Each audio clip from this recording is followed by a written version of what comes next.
If you could give some advice to anyone listening based on anything we've just talked about, what would you Mm. say? Pursue relationships where you feel connected and respected and received. Like, because whatever happens in your life, when you talked about your friend Daryl and talked about like other important conversations, like conversations, connections, humanity, like what we really value is how we relate to each other. Mm. Even our dreams are often about our relationship to the world and our relationship to other people. Music, spirituality, and the human experience. Meandering tales of makers, risk takers, movers and shakers. Welcome to the Long for the Coast podcast.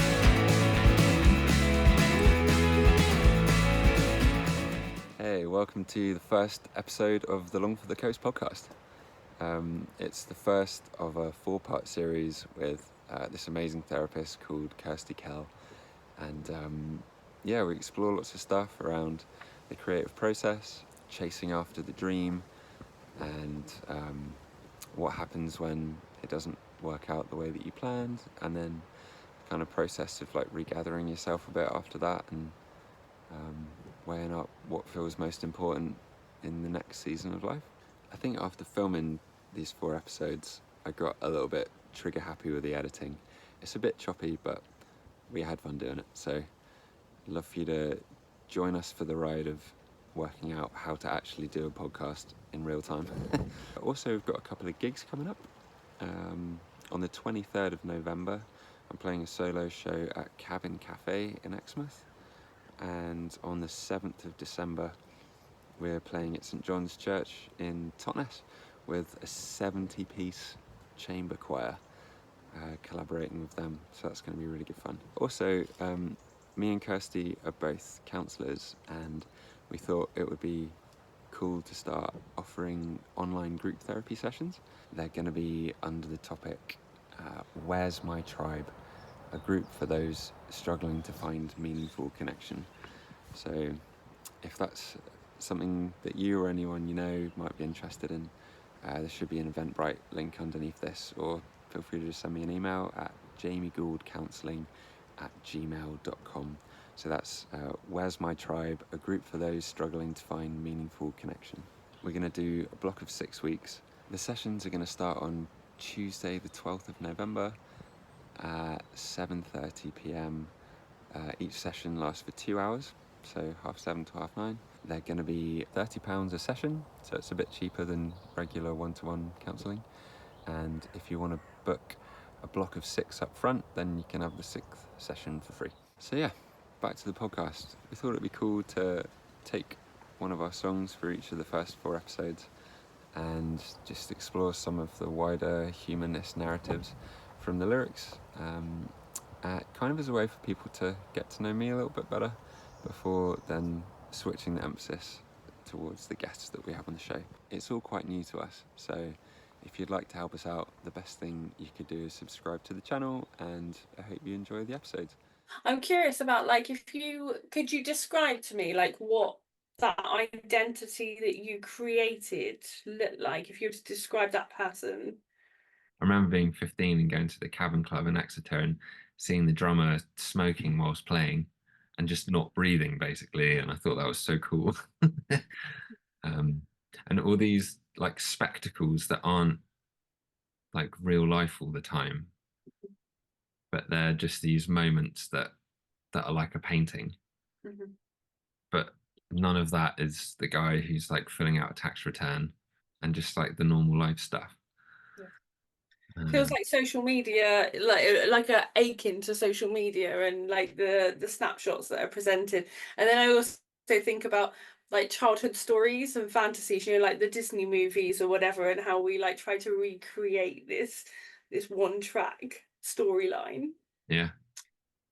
So it'd be cool to, I think, to pick a song for each of the conversations. And I thought for this one, we could talk about In Our Own Time. Yeah, I think it's a great song. I'm really curious about some of the lyrics and what they mean to you, and especially in regards to the conversation we were just having around there's a part in it that says, when you look back over your life, will you miss all that wasted time? And I wonder, like, is that performance part of what you consider wasted time, or where's the wasted time in your life? I think at the time when I was writing that, I just saw life as this really fleeting, ephemeral something. I think I had a really skewed understanding of jobs and careers, and this kind of nebulous dream of wanting to make it in music, which doesn't really mean anything until you define it. Mhm. And so I was going after this undefined dream, like a teenage dream that didn't really understand the music industry, still don't. And a lot of the kind of narrative around putting that song out to start with was about, if you have a dream in life, you've got to protect it, and there are too many people that will try and, you know, tell you that's not a good idea, or it's not very sensible, or, you know, all that stuff. And then just coming to it into my 30s, and life just being quite complicated. None of us are one thing. Right. And there's like the schoolyard boy in me that wants to be liked and wants to come across well, and then there's a 33-year-old that I've got to change a nappy after this. Not my own, our babies. And also, I wanted to tell you, like, you are the expert on your own story. What the story meant to you then, what it means to you now. Like, you can't get that wrong. Sounds really melodramatic, but like grieving the loss of a teenage dream of making it in music, and then thinking, what is making it, Mhm. and what are the things that mean the most to me about music, Mhm. and just like getting in a room with your friends and like showing them a song that you've written, and then jamming that together, and that exchange of ideas, and then putting on a small gig somewhere. The gaps between the songs are just as important to me as the songs themselves, Mhm. and not seeing them as gaps, because a gap is something you navigate your way around, but to see it as a space, because a space offers an invitation, and what do you want to bring to that space? Yeah, and it's a chance to be a bit daring, or to work out where's that line of oversharing versus being guarded. I've never really known where that line is, other than when I start to get a bit too uncomfortable in sharing something. I guess that's what it is for everyone, isn't it? I guess what I'm curious about, where acceptance and validation fits in to that, because like when you put yourself out there, whether it's in your artwork or your music or whatever, like you're putting a part of yourself out to the world. Yeah, I think there's something in everyone that wants people to like their song, or wants to be liked. And if you write from that perspective, I think the work will suffer for it. I think you have to write something that feels like an authentic expression of a part of you or a particular time. And then there's that wrestle of, oh, it'd be nice to make some money. So something that really helped me with framing up the teenage dream around music, and then reapproaching music in my 30s, and where do we go after that, was this idea of pre-conventional wisdom, conventional wisdom, and post-conventional wisdom. So pre-conventional wisdom is the adventurous fire of youth, like the really colorful, going after the dream or the vision. But then it's easy to run out of steam, or for that to kind of to not have enough structure or stability around it, that it kind of implodes. And then there's conventional wisdom, which is like the 9 to 5, creating a sense of stability, and it kind of does your mental health a favor because there's some kind of routine and predictability. But then if you just go down that route, especially if it's something you're not that passionate about, if you find something you're really passionate about, that's going after the adventure of your life. So I've been told, after being on this 3-year self-development bender of trying to become a coherent adult in the world. But if you're kind of doing a job that is something maybe that you're good at, or just something that pays the rent, if you just have that kind of mindset for too long, I think your soul can start to wane a little bit, and there's that longing for whatever it was that you used to love, or maybe you found a new thing that you want to go after. And I think that's then where post-conventional wisdom comes in, which is like reintegrating the exciting, adventurous, colorful fire of youth, but on that platform of stability, because you've created like the house on the rock, right, instead of the house on the sand. And maybe that looks like building it into the margins. So if you've got a window here and there, like making time for that thing, and if it starts to gain some traction, then you can gradually reduce whatever that primary platform was and make more time for that thing that you really love, but from a place of stability rather than all the chaos of running after something nebulous and wondering why the rest of your life is kind of creaking a bit. So I found that useful. It really speaks of balance, like balance of parts of ourselves, balance of our needs, balance of our priorities. It speaks of balance. And then I was really intrigued by you using the word soul and the soul of it, and wondering kind of like what that meant to you. Like that intuitive kind of nudge that lets you know if you're happy or not happy, or fulfilled or unfulfilled, or I think there's an ebb and flow with that all the time. I found a real joy in responsibility of having a baby and seeing like my priorities shift a bit, and just seeing Soph like as this amazing mum and this whole maternal instinct that's coming up in her has been really cool, really special. But how do you think people can regain that thing they let go of? Yeah, I might have to free talk through it. I don't have a clear answer. I guess I feel like life moves through seasons of priority and seasons of passion, and like if something's not with you right now, maybe it's not supposed to be. It doesn't mean it'll not be with you again. I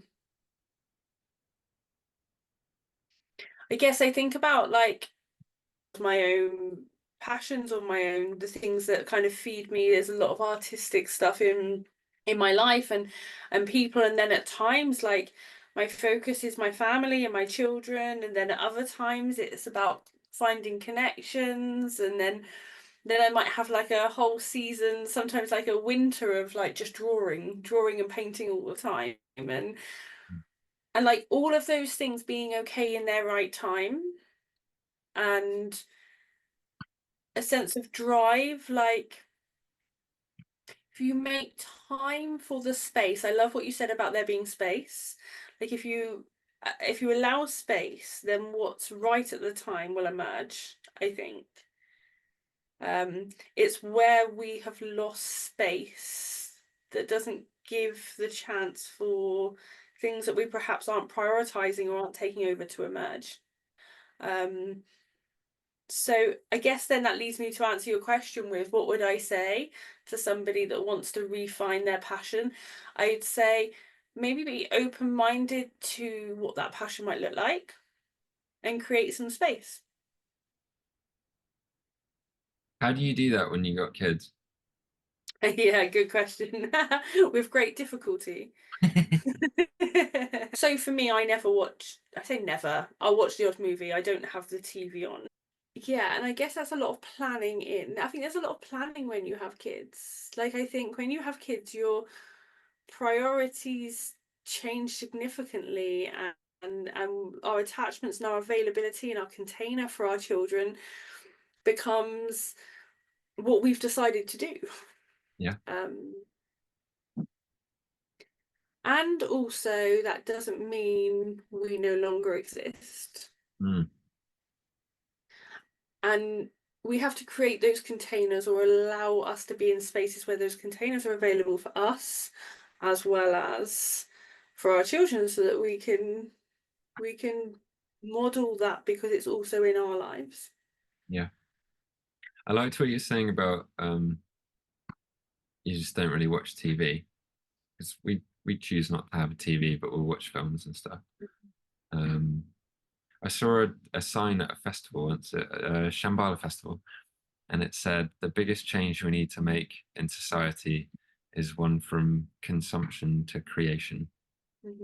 Yeah. And then I just imagined like putting my whole day on a visual, like colorful graph of how much time do I spend consuming media rather than making stuff, making something. And how many hours did I watch TV when I was a kid? My silence isn't nothing. Like, I'm having conversations with myself, like thinking about my day, processing my own thoughts, my own feelings. It's like time for me to be with me, even if I'm having to do something at the same time. I miss silence. I got this at a gig about a year and a half ago in Bristol, and yeah, and now when I lie in bed at night, I just hear. It's really annoying. Yeah. And in a weird way, it's a bit like having company. I really didn't like being on my own when I was a kid.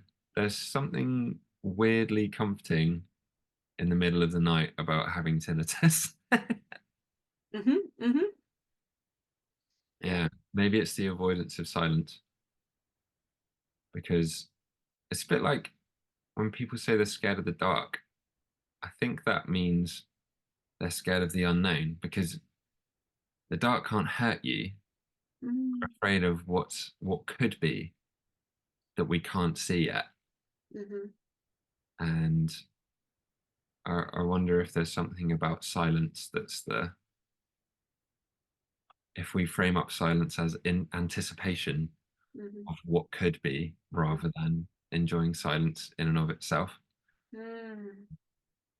I had a moment where I was thinking, what are the things in my life that are facilitating mediocrity? And I just thought, if I drink alcohol every time I feel stressed, or when there's a difficult conversation that I've got to have that I'm not ready to have yet, or like, is that just suppressing stuff? And what if I didn't have things that made it easy to suppress? Maybe I'd end up having difficult conversations more often. And if I'm having difficult conversations more often, that means that I'm practicing assertiveness. Where it's available that those things can be addressed, or that we have courage. Like, they can give us so many clues about either deepening our relationships, or the relationships that are right for us, the relationships that are wrong for us.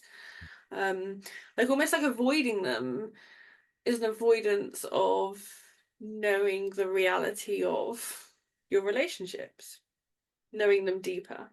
Yeah. And then whether that's because we can then live in some sort of fantasy of what it looks like, or what it is, or and you find out who your real friends are when you can have a really direct conversation about something difficult. I have a friend who taught me a lot about that at a particular time. He was I'd done something that made him really angry, and he was really angry at me, like out loud in my face. And then he said, we're friends, and I'm not always going to feel like this, but right now I'm angry at you,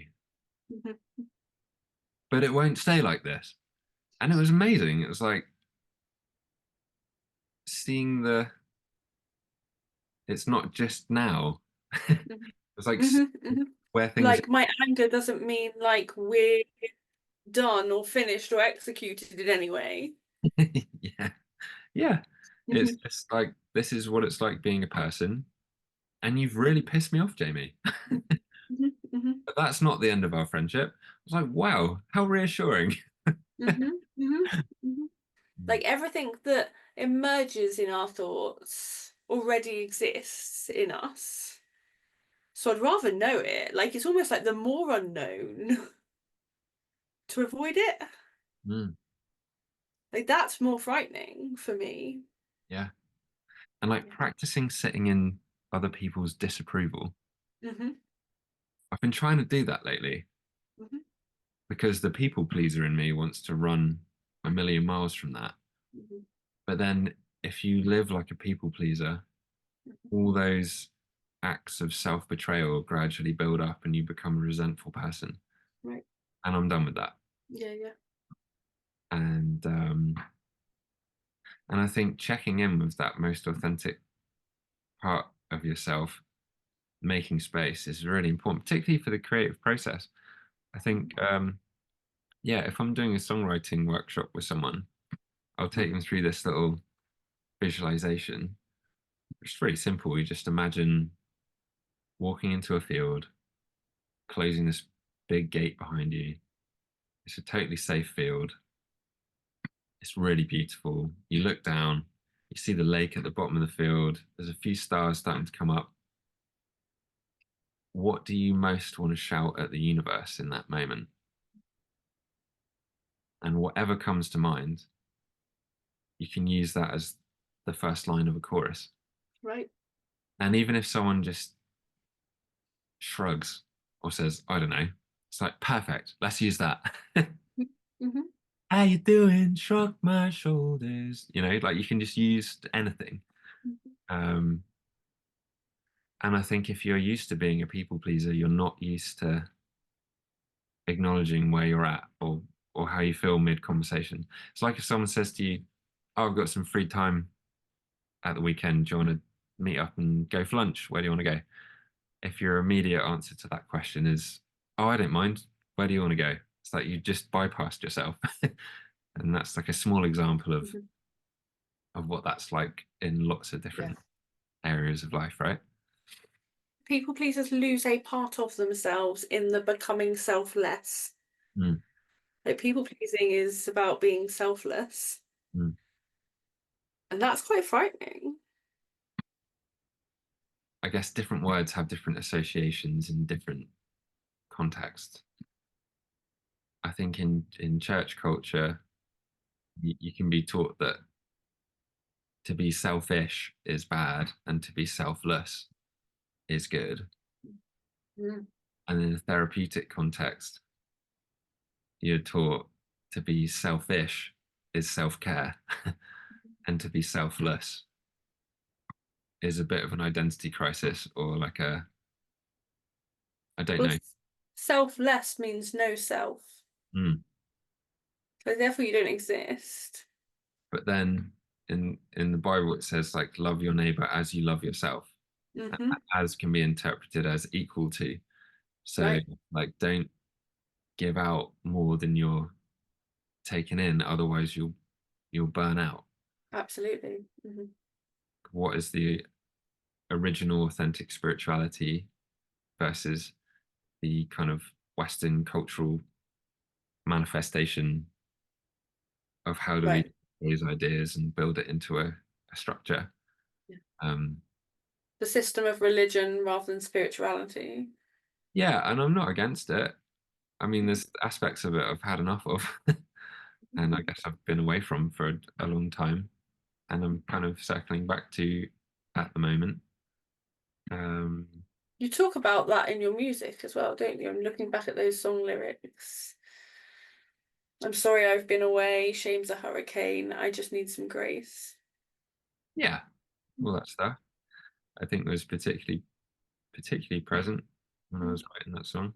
I was writing that song in a Morrison's car park at about 2 a.m, or I'd go out to like country lanes, like a little lay-by in a country lane somewhere between Totnes and Torquay at night, or by the River Dart in a car park. Like you're saying earlier, it's like finding those silent spaces, even with tinnitus, uh, Mhm. where you can make noise and not driving so completely nuts from like going over a chorus or a verse or like a little hook melody 1,000 times. So he hates the song by the time it comes to performing it. Yeah, it is carving out time, isn't it? I think it's an easy thing to say, and it will be harder for some and easier for others, but I think if you're desperate to do something, you'll make time for it somehow. Absolutely. Whether I think part of it's carving out time without then allocating that time. I think we do that really bizarrely well, like where we'll go, right, I'm going to make an hour for myself, and in that hour I'm going to do like we've immediately made a plan for the time. yeah, yeah. Which is great if you need to get something specific done. But I guess that's not the type of time I'm thinking about. I'm thinking about taking space. I am really curious around the visualization you spoke about. If you were to do that for you now, what would come out? What would be the thing you'd want to shout to the universe in your life where you are now? Thank you. Honestly, my friend Daryl, who's been a mentor for me for a long time, which is such a gift. We were talking and he was saying so often people look at the gaps rather than the gains. They're always looking at what they want and how they're not there yet, rather than looking at how far they've come with something, or just being grateful for what you have as a starting point, or like accepting yourself and moving forward from there, rather than always being in that self-critical, uncomfortable space. And I think for a really long time, I just wanted to make it in music. And there was so much desperate energy around it. And a part of me just doesn't care anymore because I'm becoming more content at literally making it, like making music with friends, or enjoying just being on my own and noodling around with a guitar for an hour. And in the process of letting go of that teenage dream, I've just become more grateful for like the joy of plugging a Telecaster into an amp and just playing 3 simple chords with a load of distortion, because it feels good. It just feels really good. I almost hear from that, like the pursuit of trying to be a musician took up more space than just making music. Yeah, at times, for sure. So what would the first line of your song be? I am here. Nice. I think I'm in and the reason being is it reminds me I spend a lot of time sitting outside where I live. Actually, I'd probably extend it. I spend a lot of time sitting outside where I live, and often I'll sit down, drink my coffee, and I'll say, I'm here, and isn't it beautiful? And that's usually like how I start just acknowledging what's around me when I separate from being mum or being at work, and then going to sit outside. Like that's my grounding moment. Nice. The big things that stand out to me are about space, like allowing space and being friends with space. If you could give some advice to anyone listening based on anything we've just talked about, what would you say? Pursue relationships where you feel connected and respected and received. Like, because whatever happens in your life, when you talked about your friend Daryl and talked about like other important conversations, like conversations, connections, humanity, like what we really value is how we relate to each other. Even our dreams are often about our relationship to the world and our relationship to other people. I think relationships are just one of the most important things that we can nurture. The right relationships, like, and being aware of what the right relationships are, what nurtures you, what feeds you, what brings you down. And I guess that comes back to what we talk about not being scared of the space or not being scared of those conversations, because they lead you on a path. Like every decision you make or everything that comes up is kind of like a map. You know, if you're scared of having a conversation with somebody, I don't think there's a question there about like whether that relationship feels safe. And if not, how come it doesn't? And is that, you know, your history, or is it something that they bring to the relationship? Is it something you're taking into the relationship? Like, what is happening there, and how can we make our relationship safe and nourishing? Love it.